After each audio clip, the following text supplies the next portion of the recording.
As a young boy, old folks thought I was cool. I did good in school, so mama let me bend the rules. I grew up with an attitude to do just what I choose. What's up, everybody? Welcome to another episode of Shooting the Shit. I'm Sean Gregoire. We have Pat Hardy. We have Brad, who's going to be involved with the show today. And we have a special guest. Emery, how are you, man? Hey, I'm good. How are you guys doing today? Good, bro. Good, bro. Doing Can you good, doing introduce good. yourself? Go ahead and introduce yourself right quick to the audience. Yeah, no problem. So I'm Emery Glover. I'm a digital content producer and sports reporter for WIS Television in Columbia. We've been doing this for about 14 years now as a journalist. So, I've been following sports really kind of practically all my life. So, just good to be on the show with you guys. Awesome. Grizzle Vet over here. I got to make sure my sports takes is right, man. You're gonna chop me up otherwise. Pat, how are you, bro? I'm feeling real good. I'm amongst professionals, yourself, Emery, and I'm just the resident shit talker on the show, coming to provide my takes. For the fans, just to bring some off-air talk on air. Everybody knows I love Boston. Emery is a Boston Celtics fan, so True. I'm going True to be indeed. nice to Boston today. I'm not going to slander Boston in any way, shape, form, or fashion. Emery, thanks for joining the show. Hey, thanks for having me, man. Appreciate it. Brad, the one who makes it all happen. How are you, buddy? Feeling good, feeling great. Taking Kevin's spot today since he cannot make it. It is not coronavirus related. All right, he's not dead. That's good. Every time he's not here, I Oh, ask just, him. just to fill Emery in, Kevin did have coronavirus, but he's better now. Oh, well, good, man. Jeez. Well, we still don't know what the lasting effects of coronavirus are. So, I mean, we got to keep our brother lifted up in prayers. Right. Because folks somehow, some way still think this is fake. Yeah. I don't understand how they think that, man. It's like there's so many people being hospitalized, and you see, like, even when they're out of the hospital, there's so many like lingering effects for some folks. People are still like kind of in and out of it. So I'm just, I'm thankful that he's doing better. But man, yeah, we gotta take this thing seriously. Real. All right, Brad. Let's go into the first topic. All right, going to start off with the WNBA. Elena Delle Donne applied to, get a medical exemption from going down to Florida and restarting the season because she has Lyme disease. WNBA basically told her no. She says she takes 64 pills a day to, help contain the disease or whatnot. But they basically said you show up and play or stay home and don't get paid. Yeah, so I don't know what the hell the WNBA is thinking with doing this. She is literally their best player that they have. She has so many fans, and this just kind of goes into the general thing about the WNBA treating their players like shit in the first place. You have the Atlanta Dream owner doing the whole Blue Lives Matter thing, saying that the Black Lives Matter thing is divisive with a league full of black players. You basically have the WNBA extorting their best player. They get treated better overseas, and between the lack of push that they get in the mainstream media and just the way they get treated in general, I don't know why they're even playing. I would have been going on strike if I was the players. Like the only way that people are going to see the light of how they should get treated is if they really hurt their pockets. So I feel like that's really the only way out. If they continue to play, send the message that this is okay. Like, we're mad, but ultimately it's fine. So keep doing it. Obviously, I'm actually excited about this one, Sean, because we slightly disagree. Oh, okay. For a change, we slightly disagree. Going into the whole coronavirus thing, like we laid out at the top of the show, we're talking about people taking this seriously, correct? And we want people to follow the science. We want people to follow CDC guidelines. We want people to listen to medical professionals. Mm-hmm. On Elena's side, I understand her personal physician, the person that she goes to more often than she goes to, WNBA physicians and the people of that realm. The personal physician is saying this is not safe. I have other clients who I would not recommend be around any type of situation that would put them at risk for contracting coronavirus. I understand that. but also on the CDC side and what the WNBA medical professionals and the WNBA Players Association are following are CDC guidelines.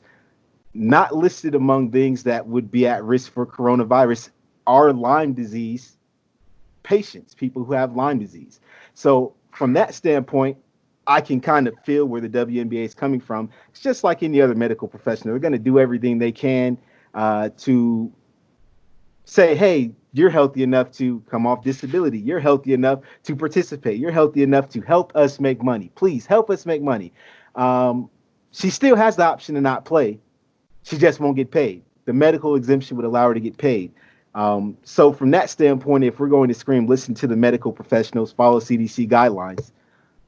CDC guidelines is telling you you're going to have to strap up and play, Elena. I'm just saying, it's just kind of where I'm at with it. So I understand where she's at, but I also understand the position the WNBA is taking, and I kind of side with business on that point. If you're going to make yourself available, play it, and if you're not going to play, that's cool. We respect your right to choose so, but we're not going to pay you for it. All right, Summer, how you feel about it, bro?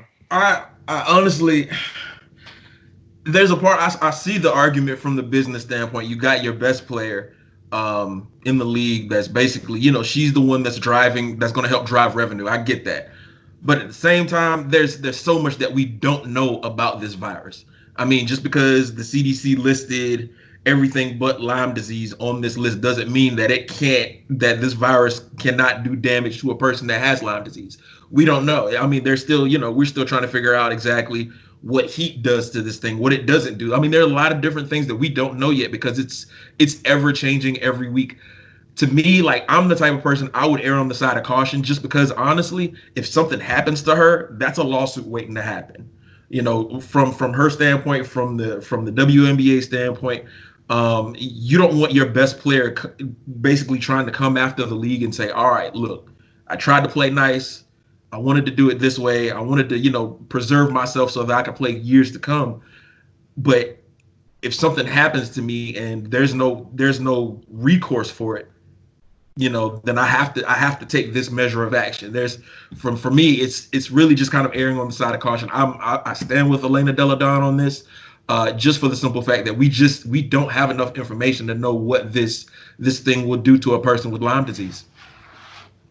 Right. And you would think her team would step in and at least say, all right, Elena, you feel this way, we're going to pay you to sit at home, because just for the optics of it. Yeah. Some jobs out here, they're like, all right, if you contract the virus, we'll pay you to sit at home for 2 weeks. If she doesn't feel safe going, the team should just at least step up and say, hey, we're gonna sweep this under the rug. Stay at home, we got you. Don't even worry about it.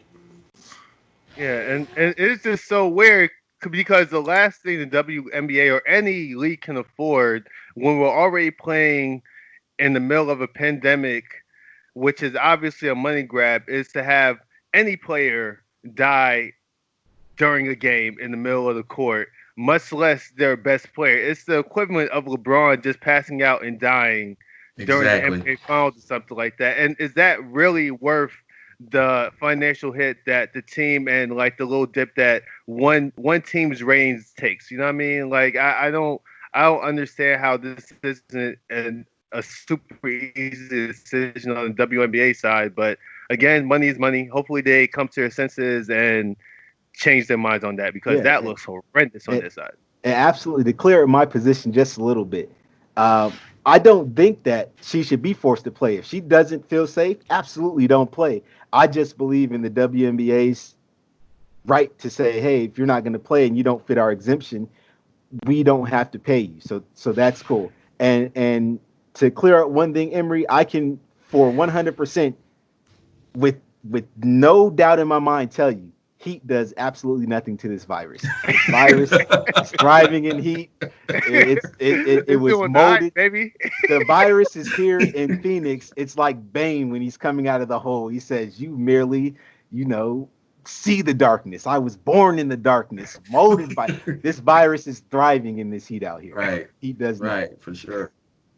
All right, Brad, let's go to the next topic. All right, moving on. The New York Times did a recent article about black employees at ESPN, which is seen as most, one of the progressive companies.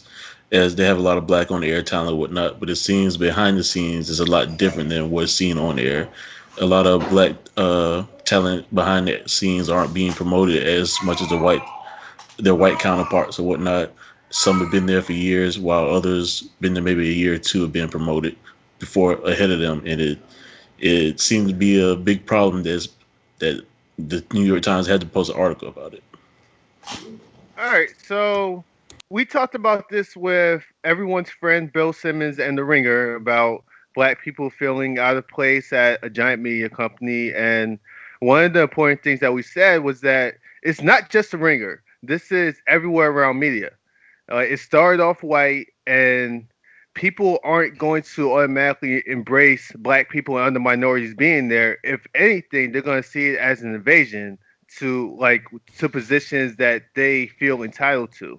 So the report on ESPN doesn't surprise me at all. Of course, it's disappointing, but it really sounds about right. Like all the details that they had in the article about one of the people who ran the NBA stuff behind the scenes. She's been in the same position for 10 years. Her counterpart has been promoted 2 or 3 times over her and like kind of running like more broad stuff. And it all of it just sounds about right, and it sucks. But what are you gonna do? They're ESPN, and really the only way to make a change is to make noise about it. And it starts behind the cameras, over in the editorial space, over where the people actually make decisions, because that's what really matters. The on-air talent, the Momanis of the world, that's just kind of window dressing for what's going on. And the few black people who do have high positions, they're probably scared of saying something to not rock the boat, because they're like already in the high position. They're scared of losing it, and it gets easier to say stuff when you have people joining you. So hopefully the non-black people at ESPN kind of join and say, hey, like this is a real problem, and hopefully they improve in that, because it's emblematic of every other media station which has mostly white people, where black people sprinkle over and they're expected to just shut up and color, or we'll get another black guy to replace you. Pat? Yeah, for me, it's I'm not surprised. I'm not saddened, because like many black Americans across the country, we've been hardened to this at this point. It's like, you look at ESPN and you're kind of like, what, y'all thought y'all were better than Home Depot, better than better than UPS, better than FedEx, better than all of these other corporations across America that are faced with this same issue. And I'll take it back even further than that, Sean. We talked about it with Bill Simmons and The Ringer. We also talked about it with the NFL and their lack of diversity in head coaching, coordinator positions. Every institution in America is affected by this. I don't know why companies are surprised to find that they're black. Yeah, they're like, whoa. I don't know why they're surprised. It's like, oh, you never thought to talk to your black employees before, which is another indicator of some of the issues that the country's face. This is America, folks. If you thought ESPN was any different than the NFL, any of the other corporations that I named, go have an honest conversation. If you're white and you're a watcher of this podcast, go have an honest conversation with any African-American employee not named Candace Owen or the Hodges twins, or that rapper that's in the top 100 in iTunes or Apple Music now because he dropped the Republican theme mixtape. Which one? Man, I have to look it up during the show. I can't think of it off the top of my head. Which human is this? But yeah, all right, go ahead. You ask any black person not related or in line with any of those folks, they're going to give you this same story. I switch the way I talk when I'm around my white counterparts. I don't raise this issue because I don't want to be seen as a disruptor to essentially inhibit my chances of promotion. Stories played out across many platforms. ESPN, I never thought that ESPN was as progressive as they thought they were on the outside. Didn't they have a situation where they were auctioning black people off maybe like a year or so ago? Yes, that's a real thing. They did. That happened. They did. They did. So that's kind of where I'm at with it. I'm not surprised. I'm not saddened because I've been hardened. I expect what I would expect is for the HR department, which ironically the HR VP at ESPN is black. So you would want him to really take supreme interest in changing that culture, making sure more people are hired, promoted. So when you get black people in higher spaces of importance, of power, you can start filling the pipeline with black people that don't have to do twice as much just to get the same opportunity as their white counterpart who may only have a quarter of the experience. So this is where I'm at with it. I really feel that Brad and Emery are more uniquely qualified to speak on this because of the positions they hold. So I'm going to defer to them and let them get off on it. I think for me, just looking at it, it's easy for a company to say they embrace diversity. It's another thing to show it. You know what I mean? Like if you look at an editorial board of a certain newspaper, you know, it may not be as diverse. It may not be as there may not be as many different folks in that boardroom that are representing races, sex, creeds, all these different factors. It's an uncomfortable thing for somebody who is not really sure how to attack that situation. You know, you can't just at the same time you can't just hire folks and say, okay, well, we have this one black person on the board now. That's not going to cut it. You have to be able to show that if you're going to embrace diversity, you have to be able to show that, hey, we're really in it. Like we support our folks. We support this. We support this stance. We support that stance. A lot of times you don't see that. You really just kind of see kind of what you've seen with a lot of companies where they just say, hey, we embrace this movement. And that's it. Like you don't really see the action behind it. You know, it's cool that you put up a black square for a day or so just to say, hey, we support the cause. But then what? For me, like, I'm not saying that every company does it, but it would be from my perspective, I think it would be a lot more appreciated by non-white folks if we could see more. We could see action versus just words, because quite frankly, you know, lip service is easy to come off nowadays because you can put somebody on a social media platform and say, hey, we support you. Yeah. Don't just say it, show me. Yeah, it's easy to say they support diversity now. I mean, they wouldn't have said that in 1920 when it wasn't cool to say that. But now that's the right thing to say. So it's literally less than the least they can do because they're not even facing any discomfort. I skipped Brad. I'm sorry. Go ahead, bro. No, you're good. But just like Emery said, just because you said it needs to be some action behind it, because I'm sure it's 14 years. I haven't been doing it that long, but I've been at a few different places where I've been the only black person in the newsroom or in the news station. And then I've been other places where there's the most black people I've ever worked with before. So you have to have somebody in power that's going to take the time to go out of their comfort zone or not hire people that looks like them, that's really out there looking for different voices, because you don't want your product to have the same voice, have the same look. You want something to differentiate yourself, and you want all kind of different opinions. All right, Brad, that's actually fairly interesting. Can you go into the difference between working, like being the only black person in the workplace and being amongst a whole bunch of other black people? Just briefly, just the differences and how more or less comfortable you felt, that type of thing. I would say when I first got in the media, yeah, I was the only black person in the station. It was a fairly small station, maybe a staff of 20 or less. So I was master control operator at the time, so I didn't really get into the news portion or whatnot. Yeah. But not to say I didn't feel uncomfortable, but it was noticeable. Someday I sit back and think about it like, yeah, I'm the only black person here. And then when I moved on, I eventually, I worked at a station where over half the staff was black, and it was a very different experience. You can go and talk to people, and you guys have these similar experiences and whatnot, and your conversation can be very different than when I was at a station where there were no black people. So the joke's going to be different, the conversation will be different, the experiences are a lot different than both places. Right, and you can say nigga, which is also very comforting to do at work. So, No, we did uh, not say that word. Don't say that in this company. Not in this company.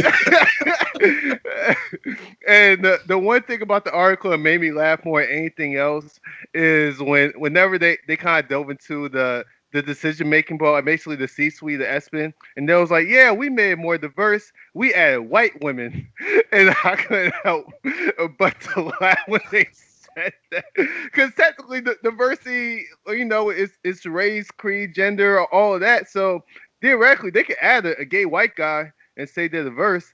I feel like we need to be more specific. Like, hey, we need to hire more black people, dog.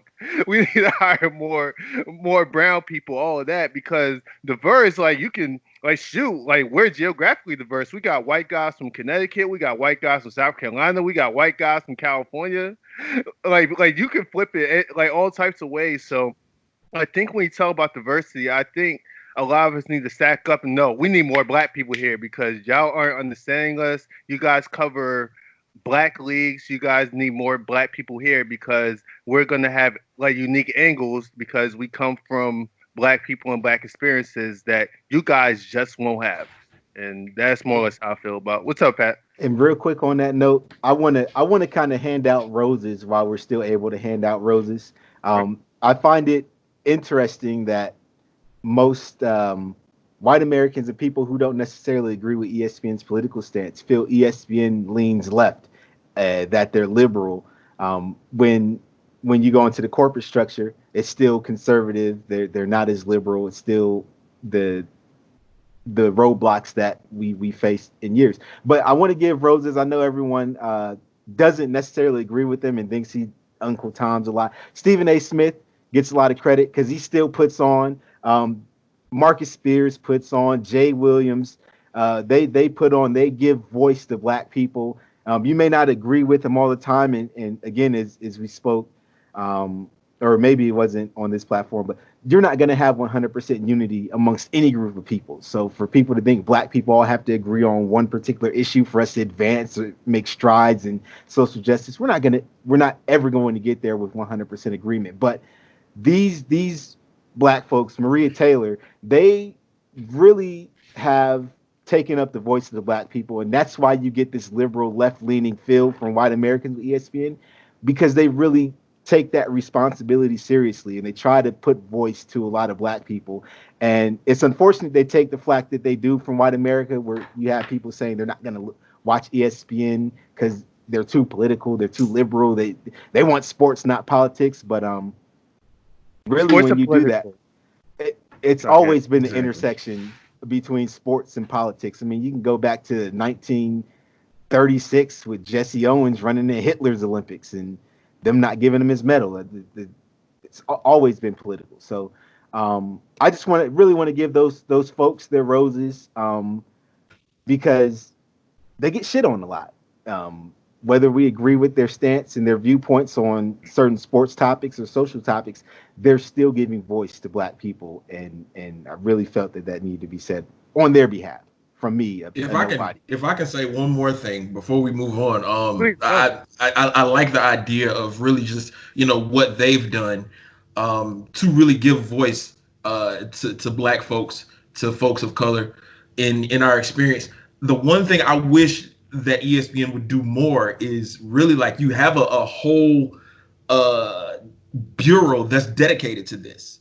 You have the undefeated, but you hardly hear about them until like something absolutely pressing is in the forefront, and then all of a sudden the undefeated puts on this special on ESPN featuring Deshaun Watson. they take about the out the mothballs and show, hey, I'm the It's, big. hey, Right. we need that one. Go get that one. We need it. Yeah. We need this right now. Listen, I'm all for being able to have that diversity, but like I said, we need to show more of that. I'm not saying that we need to have all black ESPN black, but at the same time, if you have this and you want to promote it, do more of it. Don't just show me the black quarterback in February.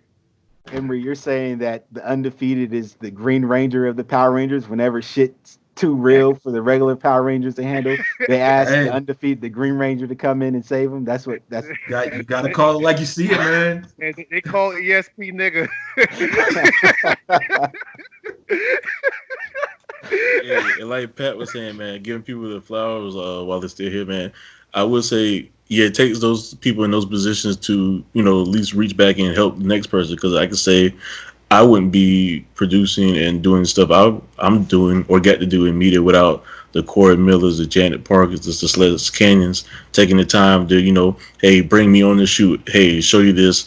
Or even Alex, camera guy, he's showing me how to shoot. I'm running out doing basketball games here and there. Like, it takes those people to reach back and, bring you forward. All right, that's awesome, Brad. Let's go to our next topic. Next topic, This Nick is heavy. Cannon. Oh, Cannon. great. all right. So on Nick Cannon's podcast, he had some very unflattering words for Jewish people, and yeah, he can't do that. We just cannot do that. All right, so I'm not going to quote him either.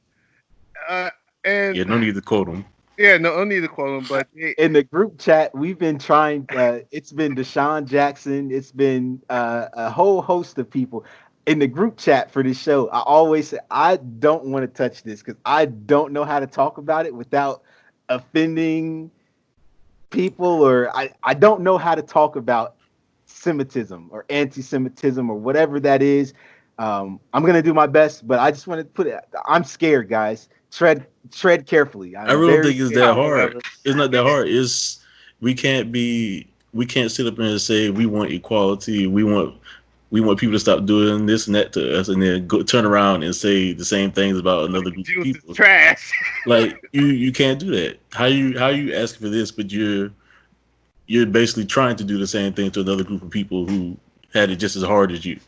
Right, and it's funny because I don't think Americans see Jewish people as an oppressed group because they've made their money here. I think that's where the disconnect is, right? People see Jews as just rich people who own everything, and they have this group of 6 Jewish guys who run the world and decide we're going to keep them down and keep them down and keep them down.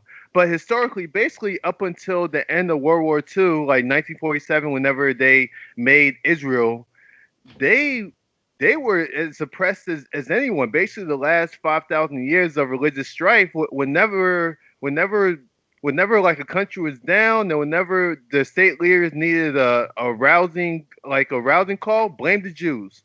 So they've seen their fair share of criticism. They've seen their fair share of oppression. So I think historically they understand. I think the standpoint from where Stack and Deshaun Jackson and Nick Cannon were coming from were the Jews here who own stuff and have money, and like they have just the rich stereotypes that have been going on for 5,000 years, and it doesn't seem like that they would hurt them because they're rich, right? But that's the same argument that they use, that other states used to oppress them when they didn't have nearly as much power. So I am sensitive towards that. I'm not with bigotry really against anyone, especially against other oppressed people, because it just gives them that one more step for the right person to dehumanize them, or the right president or the right prime minister to dehumanize them, and it turns into some other shit like it does with black people, like it does with Mexicans, like it does with Muslims, like all across the board. So whenever I hear it, like I get like it gets flagged as like, like I've heard this shit before, I've read about this shit before, and that's why I'm not really with it.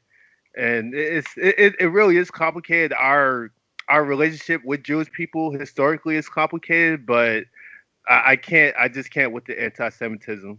So go ahead, bro. Emery. Yo, the whole thing honestly is, it's a slippery slope. I really, for Nick's sake, I really wished he would not have gone towards that. I understand what he was trying to do, but when you get yourself in certain positions and you're talking with certain folks, that train can move so quickly that all of a sudden you lose control of it just like that. I'm not agreeing with what he said whatsoever. What I'm saying is when you're in that situation and you're talking about other groups and other folks that have been oppressed and other situations like that, you have to, like Pat said, you really have to tread carefully and watch what you say, because I mean one wrong move and all of a sudden that train goes left. You can't stop it. It snowballs quickly, and I think in Nick's case that's what happened to him. And it's unfortunate that he had to go through that, but at the same time it's a learning experience, not just for him but a lot of folks, because a lot of folks don't necessarily see the Jewish, like you said, as an oppressed people because of what they're seeing now versus going back and seeing their history as a whole. It's not acceptable. It's not a way that anyone should think. We should all strive for equality, no matter the group, no matter what the situation is. Everybody should have should be able to be equally seen, be equally cared for, be equally treated. So with that being said, man, just like I said, it's a really sensitive subject, but for Nick, I hope that he learned something from it. Pat, what's up, bro? Quiet. Listen. I'm gonna do my best not to get the Shooting the Shit podcast canceled. I'm gonna do my best not to get Bradley and Emery fired from their well-respected day jobs. God, it's so dramatic, man. Here's my thing. As a black man in America, uniquely understand oppression along with all other oppressed groups in the world. So I understand that we have to be very careful and very measured with how we represent ourselves when we're speaking to these other groups, because how can we as black people demand equality and respect and justice when we speak negatively or speak stereotypically of other oppressed groups? It's very hypocritical, right? I struggle with understanding what anti-Semitism is or what Semitic values are so that I can avoid stepping in it. Because I remember LeBron made a comment or quoted a rap song where he said, I think it was something to the effect of, I'm getting money like the Jews, right? Yeah. And to me, that's kind of a compliment, like on it's this like case, right. It's not. There's nothing inherently negative about saying that. We're saying that the Jews are so successful that we want to get the money they're getting. And I remember him getting a lot of flack about that. The Jewish community was upset about that, and they called him anti-Semitic. And I'm just confused because it still feeds into the stereotype that all Jewish people are rich. I think that's where it comes from, and that's a dangerous stereotype for them. Yeah, and not only that they're rich, but they got rich from extorting other people. So killing them and fucking them up is okay because they can afford it. They can afford the hospital bills. Like, they can afford the funeral. Like, they take it from us anyway. So, like, it's okay to fuck them up. And that's where the problem comes in. Now, you know what I mean? when you couch it like that, I completely understand. The last thing on the list, DMX versus Snoop Dogg on Wednesday. I feel like I don't know, everybody says Snoop's gonna smoke DMX, but I think DMX got a few hits that he can bring out. But think of it on it now, Snoop might smoke him. Yeah, like, it's fine. Like, you can, and we do this all the time with music. We do this thing where DMX is really underrated as a hip hop icon, and the stuff that he put out in the late 90s, early 2000s was really great. And that can be true. What is also true is that he's not touching Snoop, bro. Oh my, are you fucking serious? It's not there. Like, it's not a West Coast bias. I'm not from out west like that, but Snoop had like 4 different careers, and at least 4. Yeah, at least 4. And we can go into singles himself. We can go into album cuts. We can go into collabs. We can go into producers. Like, it's just. DMX does not have that one. He has a couple where I think if I would score it out of 20, it'd be what 14 14-6 or something. Like the DMX got quite a I few, and feel there'll be a like- couple closies. I feel like if DMX plays it right, he can keep up. Unlike what Nelly did with Ludacris. Oh man, that what was Fab did with Jada. Yeah. oh that Fab Jada one was a damn massacre. It I was was a laughing my massacre. Yeah, ass it off. wasn't close. Complete Wasn't obliteration. close. Here's my thing with X. Obviously, we all love DMX. We're not saying that he's a terrible artist. We listen to his music. We grew up on his music. For the most part, all of DMX's best songs sound the same. Am I correct? I mean, You're not wrong. You're for not the wrong. most part, Dog's you at. know, you're gonna get a lot of aggression. Where my I dog's mean, at. He gave us a couple that I guess maybe Swiss or the label made him do, but for the most part, he was Darkman X. And if DMX was out now, he has a lot of lyrics that would be extremely problematic that would get him canceled very quickly. Yes, Oh indeed. yeah. Yes, Oh, yeah. indeed. But with that being said, Snoop's catalog spans the onset of gangster rap and NWA in the early 90s to the new age feel of music in the early 2000s. This is I mean, this is I mean, Snoop has remained relevant from 90s to, I mean, he was on Duval's song last year, Smile Yeah. Bitch. I mean, he's figured out a way to stay important in hip hop, and X hasn't done that. So, I mean, DMX can start out with World War III. Yeah. And his verse there, then Snoop can come right back at him with his verse from the remix and just completely go. Snoop is gonna match whatever X throws out, and then Snoop has so much more on top of that. And just for full disclosure, I've made it apparent on other platforms that I've been on. I absolutely hate West Coast music. Absolutely hate everything about the West Coast. I don't know why I live in Arizona. I'm not a fan of any West Coast music. Don't bring that Bay Area shit to me at all. Kendrick Lamar. I respect his artistry. But Oh, we're gonna have some fucking problems. there are a number of different artists that I would like to listen to before I listen to Kendrick Lamar. His voice is too funny for me, man. He does all that weird shit. Nah, just get straight to the bars. You know what I'm saying? But I respect his artistry. He's a master at his craft, but I don't like West Coast music.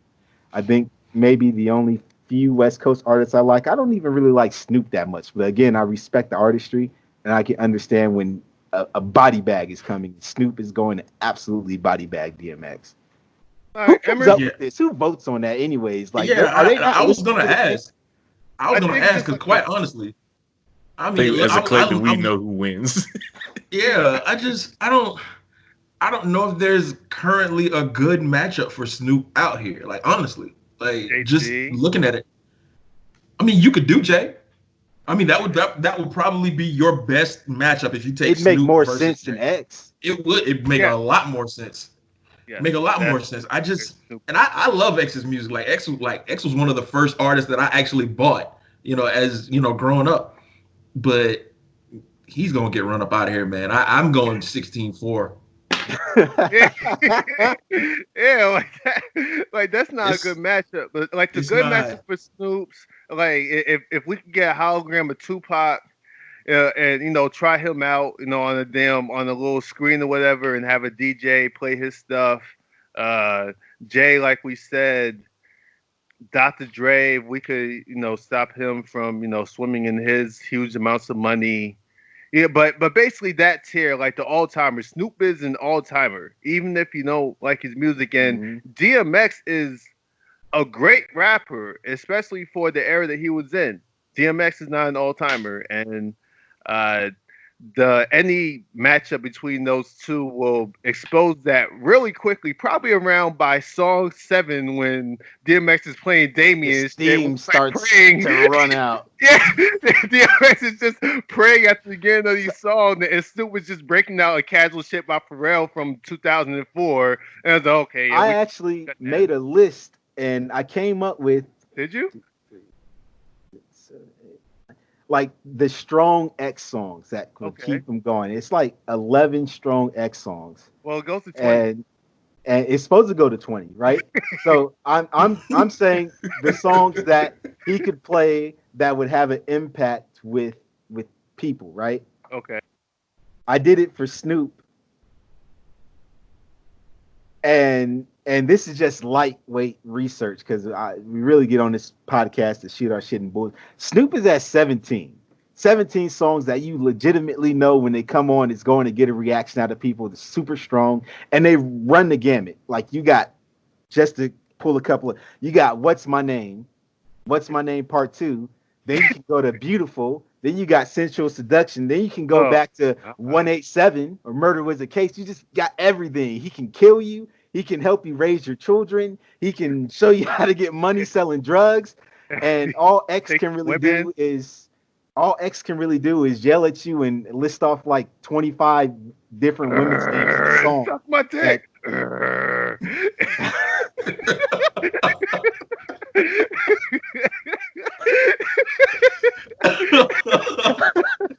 That's all. That's basically it. I mean, and let's just be honest. White people's favorite X song is "Party Up," right? Yeah. And literally in like the first 8 bars, he's invited you to suck his penis like 3 times. It's true.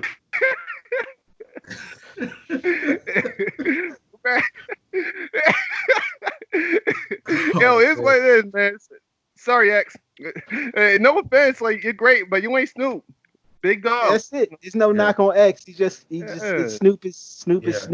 Yeah, if we got split hairs, Swiss and Tim just served him up on a platter, man. I'm sorry. I don't see Swiss is supposed to be X's man. He set him up like this. Right. Swiss is supposed to be like, nah, Set him up for the L. This isn't the matchup for you, X. DMX should probably have gone against some other grimy New York dude that was like DMX and Nelly. He should have called out fucking I don't know, like, well, shit, not Jadakiss. That wouldn't have ended well either. But that wouldn't end well, no. Trick Daddy? Nah, that's not going to do it. I think that's a good one. That's not going to do it. Trick got to do another Florida artist. Trick might not have had enough songs for him, but it still might have been a matchup. That would have been fun.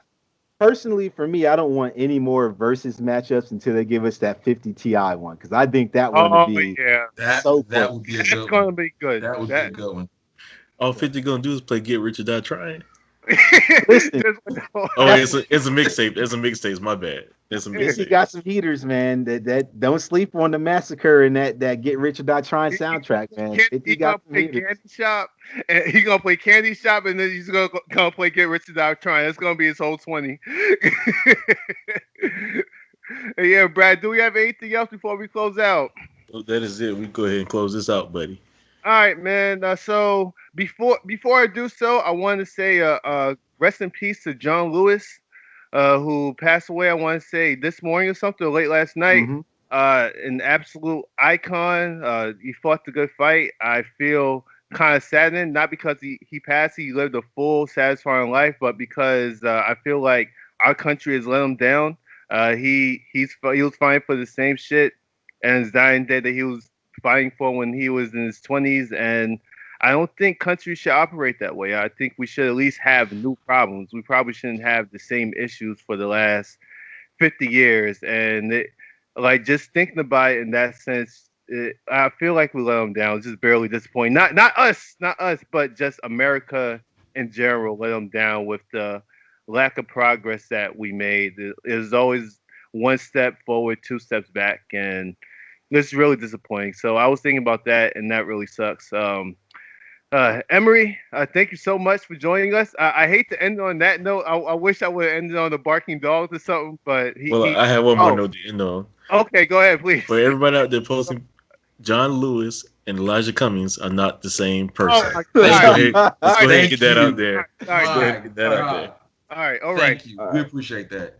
Yeah, I'm gonna throw some parting shots as well on the John Lewis topic. Is it's okay to feel like the country that you live in hasn't owned up to what it promised you and still be allowed to live here. We're allowed to say John Lewis didn't get accomplished what he set out to accomplish, but there's no other country in this world where we would want him to try and do that than here. America is a great country.